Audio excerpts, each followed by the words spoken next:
Stoper was born in 1904 in Romania to shoemaker Jacob and housewife Esther Stoper, low-class Jews, and he was the fourth of their 9 children. But he was taken to Chicago, and he was foreign. He's English for the rest of his life. And he did grow up in Chicago, but he didn't start school until he was 9, and he dropped out into 14. And his father, Jacob, was very angry at him because he could not keep a job like his father arranged for him. The window and even threw him out of the house. He joined the Marines on his 19th birthday just because he was unemployed, and he served as a male guard. And after his honorable discharge, which he claimed was because of bad teeth, but his military record says only that he was discharged for his own convenience, and he went around doing whatever odd jobs he could find.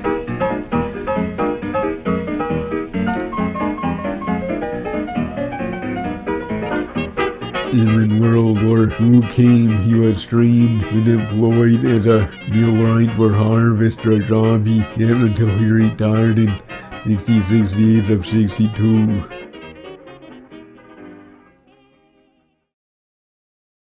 And he met and married a Ukrainian refugee seamstress of Hasidic Jewish parentage named Celia Gibbs. In 1938, she bore him a son, Arnie, or Arnold, who is my father and is alive today and was their only child ever.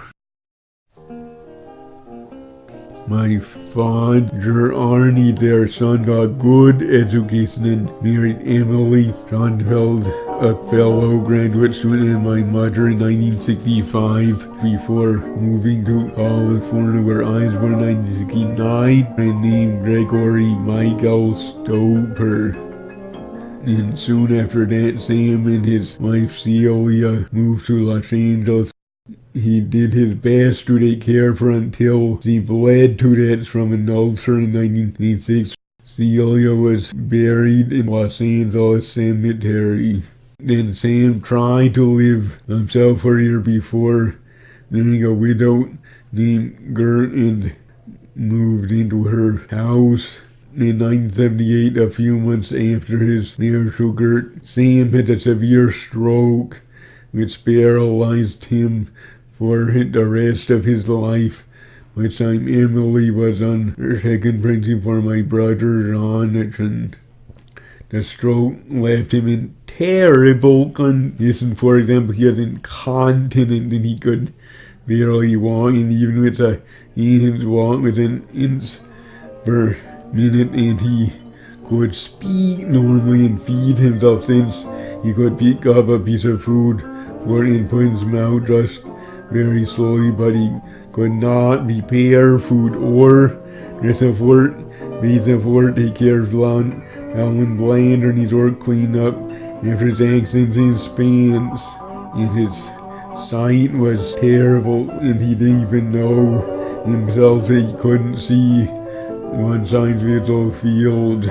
He would ask about Orama and bouncing a sign frame of Orama. Also, if you gave him a conventional lesson, he would complain he hadn't gotten enough for it, even if he had. Also, Arnie had to manage Sam's money for him, like Sam thought a nickel was a lot of money. For 10 years, we turned with Gert taking care of him, transferring him between her house and ours. And on August 9, 1998, he sent him up here permanently, which time her daughter Rosie was dying of lung cancer.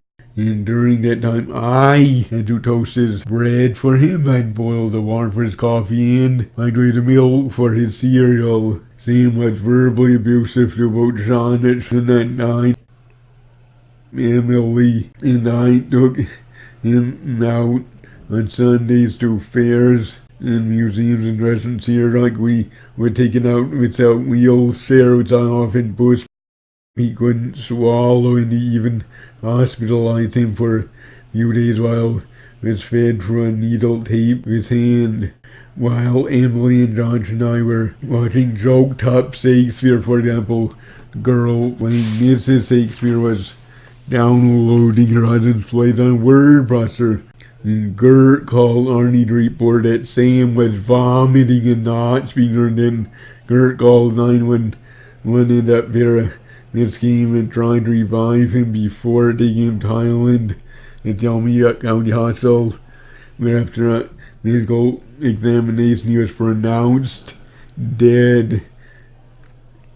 He was buried with his wife Theo in Los Angeles after a simple graveside ceremony where only the rabbi spoke.